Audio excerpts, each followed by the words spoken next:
어린 시절, 나는 가난한 동네에서 자랐다. 겨우 아장아장 걸어 다닐 때부터 나는 유난히 똑똑하다는 소리를 듣는 소위 영특한 아이였다. 초등학교 때부터 나는 우수한 성적을 놓치지 않았고, 그런 나를 부모님은 언제나 자랑스러워 하셨다. 중 3여름 어느 날, 아버지가 소주를 사오셨다. 평소 잘 드시지 않는 술이었다. 그리고 벌써 거나하게 취한 상태셨다. 무슨 일이 있는 건 아닌지 불안했다. 나는 아무 일도 없는 척 일찍 불을 끄고 잠자리에 들었다. 쉽게 잠이 오지 않아 뒤척이고 있는데 그날 부모님이 하시는 이야기를 들었다. 우리 강남으로 이사하자. 갑자기 무슨 소리야? 우리 효연이 이렇게나 똑똑한데 여기서는 안 돼. 고등학교 때는 꼭 강남 8학군으로 이사해야 한다고 그러더라. 내 서울대 나온 친구놈이. 나는 그 말을 듣고 사실 속으로 너무나 기쁘고 설렜다. 강남에서 고등학교를 다닐 수 있다니.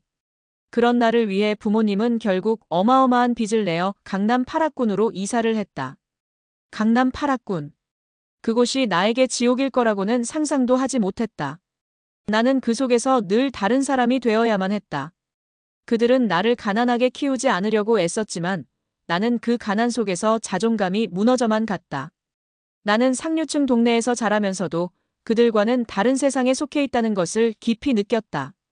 친구들은 부모님이 항상 무엇을 사주고 무엇을 입고 어디서 놀지에 대해 숨쉬듯 자연스럽게 말하는데 나는 항상 옷이 낡고 운동화가 해지고 외식은 꿈도 꿀 수 없는 형편이었다. 그들 중에서 내 인생에 가장 큰 상처를 준 사람이 있었다. 바로 혜진이었다. 그녀는 내가 다니던 고등학교에서 가장 인기 있는 여학생이었다. 혜진은 예뻤고 밝았고 항상 최신 유행의 옷을 입고 항상 사람들의 중심이었다. 그녀의 웃음은 나를 향할 때면 항상 조심스럽게 나를 살피는 표정. 나라는 인간은 조심스럽게 대해줘야 하는 인간인 것처럼 대했다.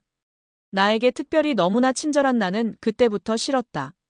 그 속엔 나를 무시하는 마음이 깔려 있다는 거, 영민한 나는 마음 깊이 알 수 있었다. 고등학교 2학년 체육대회가 다가왔다. 학교의 모든 학생들은 대회를 준비했다. 당연히 메이커 운동화들. 다들 자랑할 생각도 없는 그들에겐 평범한 운동화였다. 그때 나는 여전히 낡은 운동화와 너덜너덜한 체육복을 입고 있었다. 부모님은 늘 가난을 감추기 위해 노력했지만 그들의 사랑만으로는 내 자존감을 지킬 수 없었다. 효연아, 체육대회에 나가겠다고? 아, 잘 생각했어. 혜진이 내게 물었다. 그녀는 또 그 특유의 나를 살피는 표정으로 말했지만 네가 나가는 자리는 아니라는 의미가 숨어 있다는 걸 난 알 수 있었다. 나는 대답할 힘이 없었다. 그녀는 내가 무엇을 입고 있었는지, 내가 무엇을 갖고 있었는지에 대해 조심스레 살폈다. 그 말에 내 마음속에서 불씨가 타오르기 시작했다. 체육대회 당일 나는 나름대로 최선을 다했다. 릴레이 경주 시간이었다. 한 명, 또 한 명씩 뛸 때마다 다들 환호해 주었다. 드디어 내 차례. 그렇게나 시끄럽던 환호는 약속이나 한 듯 조용해졌다. 나는 눈물이 날 것 같았다.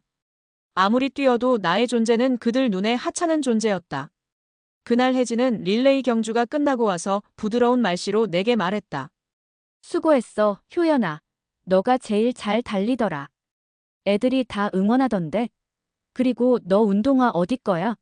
진짜 예쁘다. 나도 따라 사고 싶어. 그리고 우리 오늘 끝나고 호텔에서 파자마 파티할 건데, 효연이 너도 올래? 그 말은 내 가슴에 망치처럼 박혔다. 아무도 응원하지 않았던 찬물을 끼얹은 것 같았던 그 분위기를 이렇게 말한다고. 그리고 뻔히 못 갈 거 알고 있으면서 나에게 그런 초대를 한다고. 그건 나에 대한 조롱이고 기만이었다. 나는 대답을 얼버무렸다. 그때부터 나는 복수를 다짐했다. 복수의 불씨가 내 안에서 강하게 타오르기 시작했다. 나는 그날부터 더 미친 듯이 공부했다. 잠은 2-3시간도 못 잤고 잠이 오면 인스턴트 커피를 씹어가며 잠을 깼다. 인류대학에 진학하면서 나는 점점 더 변화하고 있었다. 나는 가난에서 벗어나기 위해 애썼다. 그리고 결국 나는 검사가 되었다. 하지만 그와 동시에 나는 여전히 혜진에 대한 복수심을 품고 있었다. 그 상처는 결코 잊을 수 없었다. 혜진도 역시 그의 아버지의 든든한 뒷배경으로 대기업에서 일하기 시작했고 그곳에서 그녀의 사회적 위치는 점점 우위에 있었다. 그러나 나는 그녀의 이중적인 성격을 이미 알고 있다. 혜진은 겉으로는 모두에게 친절하고 도와주는 척하지만 속으로는 남을 무시하고 그들을 조롱하고 있었다. 그녀는 사람들이 필요할 때만 착한 척하면서도 뒤에서는 그들을 비웃고 있었다. 그리고 몇 년 후 동창회 초대장이 도착했다. 혜진은 나에게 동창회 초대장을 보냈고 나는 심장이 멈추는 것 같았다. 조금 더 기다려야 할까? 잠시 망설였지만 결국 참석하기로 결심했다. 복수의 기회가 온 것이다. 동창회는 호텔에서 열릴 예정이었다.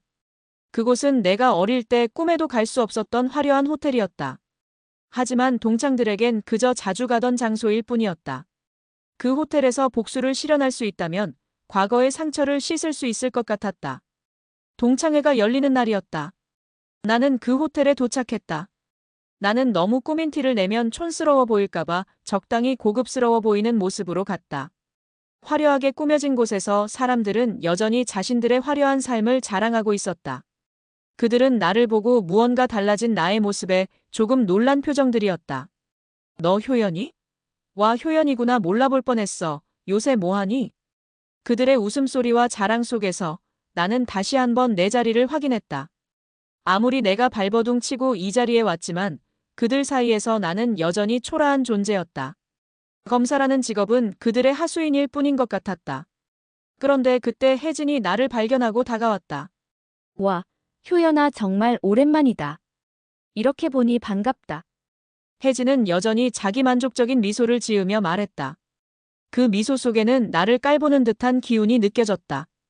응, 오랜만이네. 나는 겉으로는 미소를 지으며 대답했지만 속으로는 복수심이 솟구쳤다. 혜진은 여전히 나를 비웃고 있었다. 마치 이렇게 말하는 것처럼 용쓴다 용써. 모임이 진행되던 중 나는 잠시 화장실로 향했다. 복잡한 감정을 정리하려는 마음에서였다. 그러나 화장실 문을 열자 혜진이 고급스러운 거울 앞에서 화장을 고치고 있는 모습을 보았다. 나는 잠시 놀랐다. 혜진은 나를 보고 잠시 멈칫했지만 곧 해사하게 웃으며 말했다. 효연아, 재밌게 놀고 있어. 그녀는 나를 비웃듯 말했다. 나는 그 말에 대답하지 않고 그녀 옆 거울 앞에서 화장을 고치기 시작했다. 혜진은 화장을 계속하며 말했다. 효연이 검사됐다며. 나 너무 너가 부러워. 그녀는 웃으며 말했다. 그 말에 나는 이제 대답을 얼버무리지 않았다. 부럽긴 뭐가 부럽니리. 나는 혜진이 네가 더 부러운데. 너도 좋은 회사 다니잖아. 나는 품격을 지키면서 바닥까진 가지 않으려고 무던히 노력하면서 말했다. 혜진은 내 반응에 짐짓 놀란 듯한 표정이었다. 그러나 혜진은 역시 보통이 아니었다. 표정을 다시 하고 여전히 자신감 우아한 표정으로 나를 보며 말을 계속했다. 아니야. 나는 진짜 효연이 너가 정말 부러워.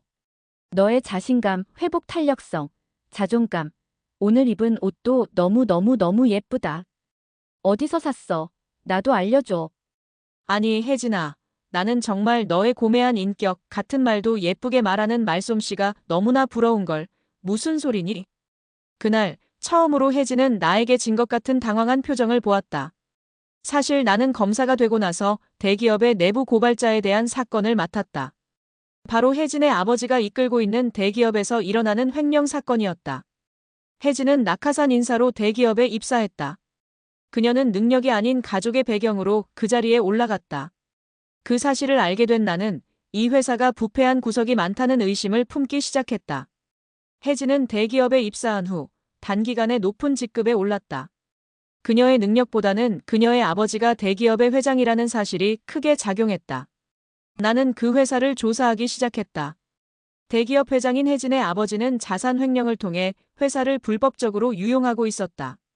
그 사실을 알게 된 나는 점차 이 사건을 법적으로 해결해야겠다는 결심을 굳히게 되었다.